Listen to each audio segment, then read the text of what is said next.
Good morning friends. आज हम लोग फिर से पढ़ने वाले हैं क्लास 10th के जो थर्ड चैप्टर है। चैप्टर का नाम है ट्रू स्टोरी अबाउट फ्लाइंग। इसमें दो पार्ट है, तो हम लोग सेकंड पार्ट को पढ़ेंगे जिसका नाम है द ब्लैक एरोप्लेन। ये कहानी काफ़ी इंटरेस्टिंग होने वाला है क्योंकि जैसे आप सभी को पता है कि इस बार एग्ज़ाम जो है टर्म वाइज होगा और उसको देखते हुए मैं कोशिश करूँगा कि आपका जो फर्स्ट टर्म एग्ज़ाम होगा जो इस चैप्टर को पढ़ना है हमें, तो एक भी क्वेश्चन आपका मिस ना हो। इसके लिए मैं को बेहतरीन ढंग से कोशिश करूंगा इस कहानी को सुनाने का संक्षेप में, ताकि आप किसी तरह की आपको प्रॉब्लम ना हो। तो आप लोग वीडियो के लास्ट तक बने रहें, इंटरेस्टिंग रहने वाला ये काफ़ी रोचक स्टोरी होगा। चैप्टर का नाम है ब्लैक एरोप्लेन और इसको लिखा है फ्रेडरिक फॉरेस्टे ने। ये कहानी फ्रेडरिक जो बताते हैं कि वो इंग्लैंड से पेरिस से इंग्लैंड वापस लौट रहे हैं, उसी समय की कहानी है। उसके सितारे जो है ऊपर में काफ़ी चमक रहे हैं और वो चंद्रमा जो है वो उसके ऊपर पीछे से पूरब में आता हुआ प्रतीत हो रहा है। वो बहुत खुश था क्योंकि वो पहली बार इतने हाई पे अकेले उड़ रहा था। उसका सपना था कि वो वो सपना देख रहा था कि मैं अपना घर पहुंचूंगा और फैमिली के साथ ब्रेकफास्ट करूंगा। इसी सपने में वो खोया हुआ था और इस तरह करके वो आगे बढ़ रहा था। उसने देखा कि एक बड़ा सा शहर जिसके लाइट्स उसको दिख रहे थे। वहाँ से टाइम था 1:30 का सुबह मॉर्निंग टाइम, जो कि उसने सोचा कि अब मुझे पेरिस कंट्रोल रूम जो कॉल कर देना चाहिए। और वो कॉल करता है, वो कहता है कैन यू हियर मी। तो उधर से आवाज़ आता है yes I can hear you, और आंसर वो करता है कि you have to turn 12 degrees in west. तो वो उस आंसर को सुन के वो अपने डकेटा को जो है 12 डिग्री वेस्ट की ओर मोड़ लेता है। फिर क्या होता है, वहाँ से वो डकेटा को लेके आगे बढ़ता है इंग्लैंड के रास्ते पर। डकेटा जो उसका ये आपका DS-008 है, उसका नाम डकेटा का रखा गया और डकेटा उसका डकेटा का नाम है। और वो इंग्लिश ब्रेकफास्ट को काफ़ी ज़्यादा पसंद करते थे। अभी तक जो इसका यात्रा था काफ़ी अच्छा चल रहा था, एवरीथिंग वाज वेल आप कह सकते हैं, क्योंकि वो एक आसान उड़ान थी अभी तक। और वो पेरिस से 150 किलोमीटर अब तक दूर आ चुके थे। और उसने देखा आगे में एक विशाल बादल दिखाई दिया, मानो माउंटेन की तरह, पर्वत की तरह। तो उसने पहले वो सोचता है कि वो वहाँ से मुड़ जाए किसी नॉर्थ या साउथ डायरेक्शन में, बट प्रॉब्लम ये था कि उसका जो फ्यूल टैंक था ऑलरेडी एक ख़त्म हो चुका था, दूसरा से ये चल रहा था। तो उसने वो ये रिस्क नहीं ले सकता था, अदरवाइज वो हो सकता था फ्यूल ख़त्म हो जाता उस रूट से जाने से। तो इसलिए वो क्या करता है, वो पहले तो सोचता है कि लौट जाए वापस पेरिस, बट क्योंकि वो उसको घर जाना था तो ब्रेकफास्ट भी उसको काफ़ी पसंद था। तो इसलिए वो क्या करता है, रिक्स ले लेता है कि नहीं हमको जाना है तो जाना है, और वो जोखिम ले लेता है और उस काले बादल में एंट्री कर जाता है, मतलब इनसाइड प्रवेश कर जाता है। फिर क्या होता है कि जब वो काले बादल में प्रवेश करता है तो वहाँ पे वो कुछ भी चीज़ देख नहीं पाता है, सब कुछ मतलब वो बोलते हैं कि it is impossible to see everything inside the cloud, मतलब बादल के अंदर से कुछ भी चीज़ को देखना काफ़ी असंभव था, वो किसी चीज़ को देख नहीं सकता था। फिर वो क्या करता है कि अपने अपने डकेटा को जो है हवा में मोड़ता है, ट्विस्ट करता है, और उसी दौरान उसे एक दूसरा एरोप्लेन नज़र आता है। और जिसके वो चालक जो पायलट है उस एरोप्लेन का, उसके वो चेहरे को देख सकता है। हालांकि उसमें एक ये है कि उसमें न तो विंग्स है उस एरोप्लेन के और न ही लाइट है। तो वो क्या करते हैं, वहाँ से फिर उसका पीछा करता है। मतलब वो बताते हैं कि वो जो एरोप्लेन के जो पायलट थे वो मेरे पास से आके गुजरते हैं ताकि मेरे लिए ये इजी हो और ताकि मैं उसके साथ फ्लो कर सकूं, मतलब उसका पीछा कर सकूं, उसको फ्लो कर सकूं।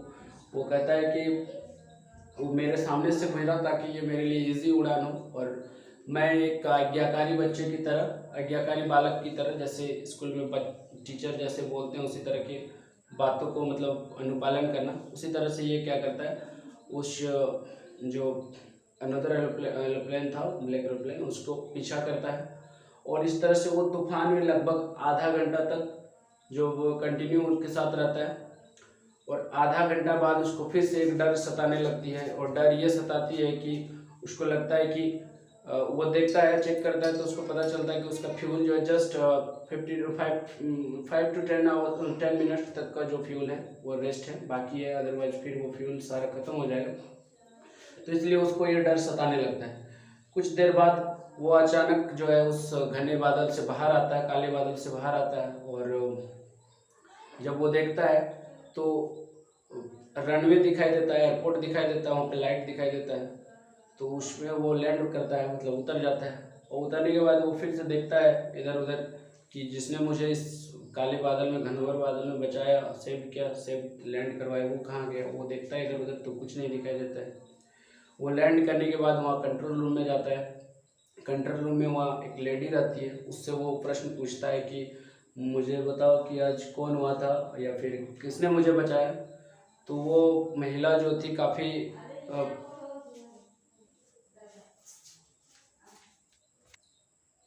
और वो लेडी को जब ये पूछता है तो वो लेडी मतलब एक अनजान औरत की तरह उसे देखती है और फिर उस पर हंसती है, और वो कहती है कि जहाँ तक मैं चेक कर पा रहा हूँ आज जो है जैसे कि वेदर जो है काफ़ी ख़राब था, मौसम ख़राब था, जिसके चलते कोई भी फ्लाइट यहाँ से उड़ान नहीं हुई, और न ही रडार पे कोई दूसरा एरोप्लेन दिख रहा है।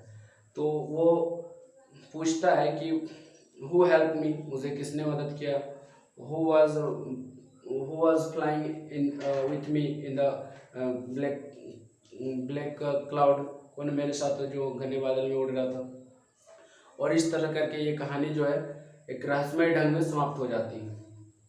उसके बाद मैं आप लोगों को इस चैप्टर का जो की पॉइंट्स है उसको मैं बता दे रहा हूँ। जैसे कि आप बोर्ड में देख पा रहे हैं, चैप्टर का नाम है द ब्लैक एरोप्लेन। यहाँ लिखा हुआ है narrator was flying his old Dakota aeroplane over France back to England. जो कथाकार है वो अपने पुराने डकैटा एरोप्लेन से फ्रांस से वापस इंग्लैंड जा रहे थे, उड़ रहे थे। He called the Paris control room and was asked to turn. उसने पेरिस कंट्रोल रूम को कॉल किया और वहां से उसे 12 डिग्री पश्चिम की ओर मोड़ने के लिए कहा गया। He thought he would be with his family and he will be in time for breakfast। और उसने सोचा कि वह जो है अपने परिवार के साथ ब्रेकफास्ट के लिए समय पर उपस्थित रहेगा। Everything was going well and it is an easy flight। सब कुछ अच्छा चल रहा था, यह अभी तक एक प्रकार से आसान उड़ान थी। Suddenly he saw a dark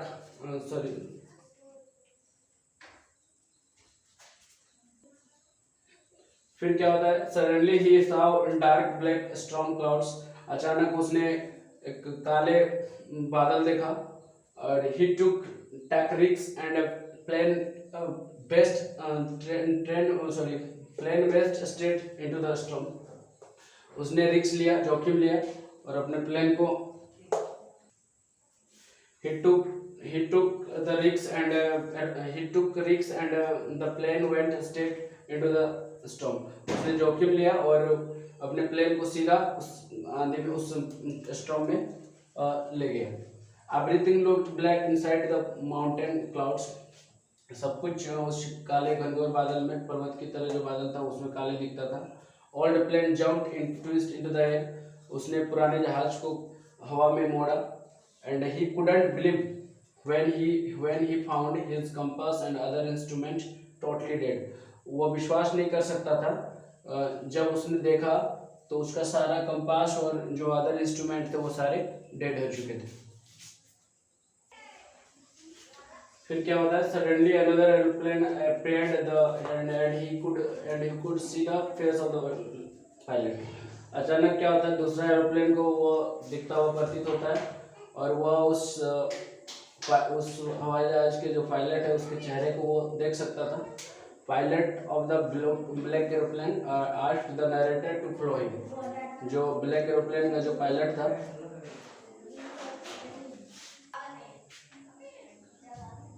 the pilot of black plane asked and narrator to flow him.